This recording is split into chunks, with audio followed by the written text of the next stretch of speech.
Banyak orang-orang yang tadi malam tidur bersama kita, bersenda gurau, tersenyum dan tertawa, tapi pagi ini mereka tidak lagi bernyawa. Banyak yang ingin minta panjang umur, Allahumma tawwil umrana, panjangkan umur kami. Tapi takdir berkata lain. Idza jaa ajaluhum, kalau ajal sampai, la yastakhiruna sa'atan, tidak dapat ditunda walau sesaat. Wala yastaqdimun, tidak pula dapat dimajukan walaupun sesaat. Sebagiannya mati, tapi sebagian lagi masih hidup, bernyawa, tapi tetap tidak dapat bangkit dari tempat tidur. Meleleh air matanya mendengarkan suara azan masuk ke dalam ruang-ruang rumah sakit. Hayya 'alas shalah. Bergetar hatinya, tapi kaki tak dapat melangkah, tangan tak dapat menghayun. Apa sebab? Karena nikmat sehat dicabut oleh Allah Subhanahu wa ta'ala. Sebagian hamba Allah ada yang berlari-lari, berkejar-kejaran di tengah jalan raya ketika kumandang azan sedang dikumandangkan. Badannya sehat, dia masih hidup dan bernyawa, tapi ada satu nikmat besar yang dicabut Allah dari dalam dirinya. Nikmat terbesar itu adalah nikmat istiqamah. Para ulama berkata, al-istiqamah khairun min alfi karamah. Satu istiqamah lebih baik daripada 1000 karamah. Karena 1000 karamah bila tidak dijaga dengan istiqamah, maka dia dapat hilang. Oleh sebab itu Nabi Muhammad SAW berkata, berpesan ketika datang seorang laki-laki berkata, "Ausini wa aujiz," beri aku pesan, tapi jangan panjang-panjang, singkat dan padat, agar aku dapat mengamalkannya. Nabi hanya berkata satu pesan, "Qul," katakan, "amantu billah, tsumma istaqim," katakan aku beriman kepada Allah, setelah itu istiqamahlah. Alhamdulillah, yang hari ini ketiga nikmat itu masih ada dalam diri kita. Nikmat hidup, masih bersemayam roh di dalam jasad. Nikmat sehat, kita masih bisa meringankan langkah, menghayunkan tangan datang ke rumah Allah. Nikmat istiqamah, sampai hari ini hati masih tetap bergetar ketika nama Allah dikumandangkan. Wa idza tuliyat 'alaihim ayatuhu zadatuhum imana. Ketika ayat-ayat Allah dibacakan, bertambah iman mereka. Kenapa demikian? Karena masih ada modal utama, la ilaha illallah Muhammadur Rasulullah, maka amal soleh sebagai tambahannya. Imam Muslim membuat satu bab dalam kitab Sahih Muslim, al-iman yazid wa yanqus. Iman bertambah dan iman bisa berkurang. Kapan iman bertambah? Berada di tempat yang paling baik, berkumpul bersama orang-orang baik, mendengarkan kata terbaik, dalam ibadah yang paling baik. Tempat yang paling baik, masjid, bersama orang paling baik, orang beriman. Di tempat yang paling baik, waktu terbaik, hari Jumat, dan mendengarkan kata-kata terbaik, kalam Allah dan sabda Rasulullah sallallahu alaihi wasallam. Maka saat ini iman sedang sepenuh-penuhnya berada di tempat yang tidak baik, bersama orang yang tidak baik, dalam keadaan yang tak baik, dalam perbuatan yang tidak baik, maka iman berkurang, bahkan bisa hilang sama sekali. La yazni zani hina yazni wa huwa mu'min. Orang beriman tidak akan berzina kalau ada iman dalam dirinya. Wa la yasriqu sariqu hina yasriqu wa huwa mu'min. Pencuri tidak akan mengambil harta orang kalau ada iman dalam dirinya. Wa la yazni zani wa la yashrabu syaribu hina yashrabu wa huwa mu'min. Peminum khamar, pecandu narkoba tidak akan menggunakan khamar kalau ada iman dalam dirinya. Lalu Ikrimah, murid Sayyidina Abdullah bin Abbas radhiyallahu anhu, bertanya kepada Nabi sallallahu alaihi wasallam. Ketika hadis itu disampaikan oleh Nabi, didengar oleh Abdullah bin Abbas.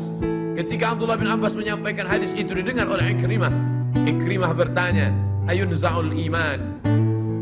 Ayunza'ul iman? Apakah iman bisa tercabut?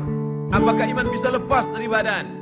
Lalu kemudian syabbaka baina asabi'ihi, Abdullah bin Abbas menjalinkan jari jemarinya.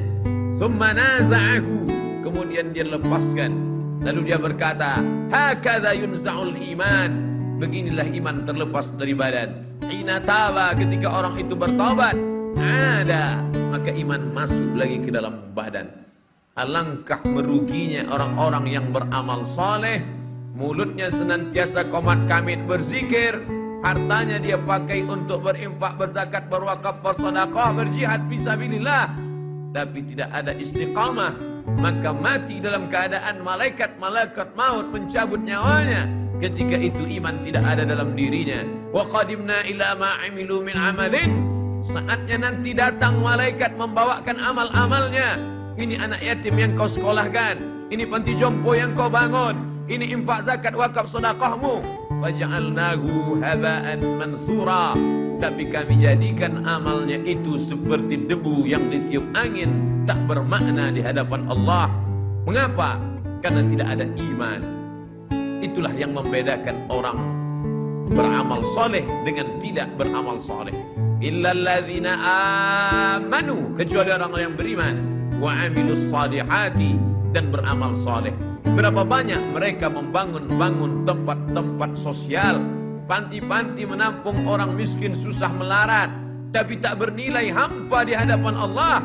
Balasannya langsung di dunia, di akhirat mereka hanya tinggal menerima azabnya saja. Oleh sebab itu satu-satunya yang menyelamatkan kita adalah iman kepada Allah Subhanahu wa ta'ala.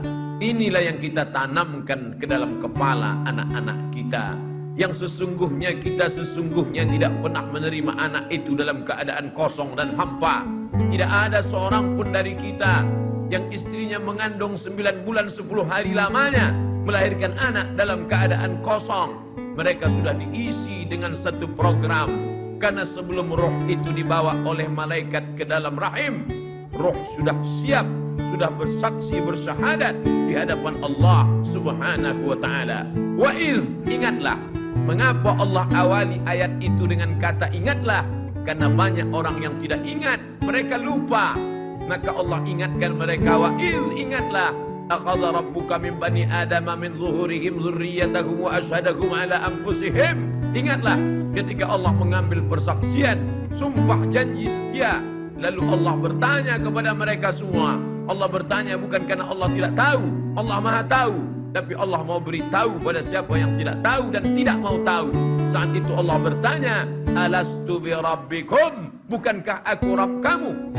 Semua roh waktu itu menjawab, bala syahidna, ya kami bersaksi engkaulah Rabb kami ya Allah.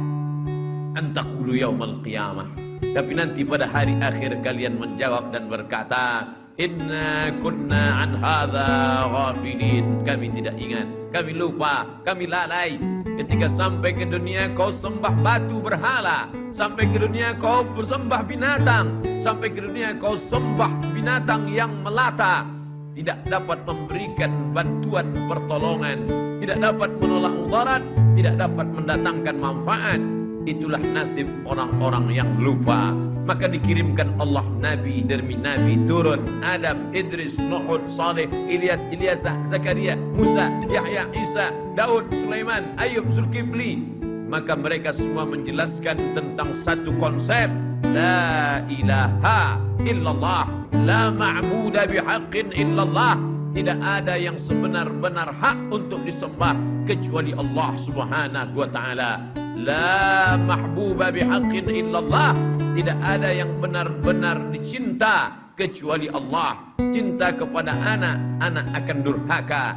Cinta kepada pasangan hidup, mereka akan mati meninggalkan kita. Cinta kepada harta, harta akan binasa.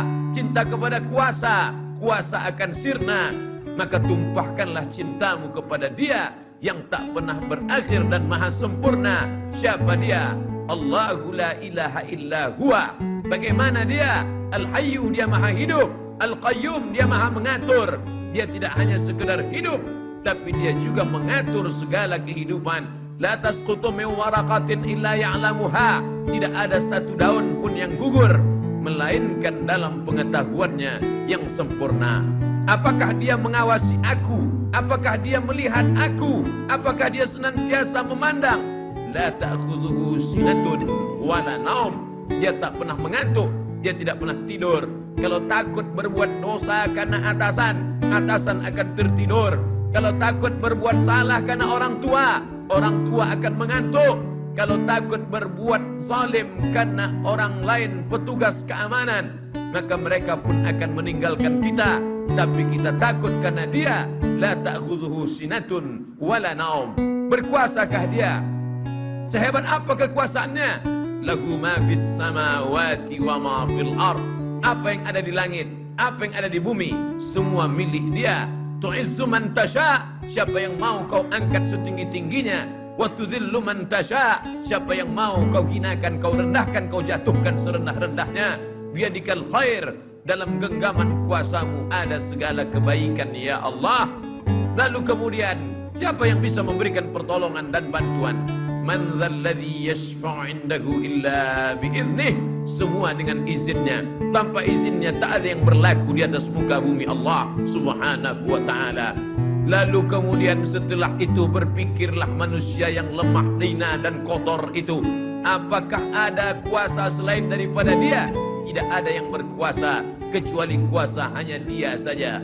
Wal awwalu, dia yang pertama. Wal akhiru, dia yang terakhir. Tapi dia tak berawal dan tidak berakhir. Semua yang berawal dan berakhir akan binasa. Mengapa dikatakan dia yang pertama? Sebelum ada alam semesta, dia sendirian sudah ada. Maka dia katakan huwal awwalu. Mengapa dikatakan huwal akhiru? Dia tidak pernah berakhir. Makna al-akhiru, ketika semua alam semesta binasa, bahkan malaikat mencabut nyawa itu pun juga akan mati, maka tinggallah dia sendirian. Huwal akhiru. Saat itu dia berkata, ainal jabbarun, mana orang-orang yang sombong? Ainal jabbarun, mana penguasa-penguasa yang angkuh? Hari ini tidak ada kekuasaan. Itulah yang kita katakan setiap selesai salat, la ilaha illallah wahdahu la syarikalah, lahul mulku, hanya dia saja yang punya kuasa. Walahul hamdu, hanya dia saja yang layak dipuja dan dipuji. Yuhyi, dia menghidupkan. Wa yumit, dia mematikan. Wa huwa ala kulli syai'in qadir, dia kuasa atas segala sesuatu.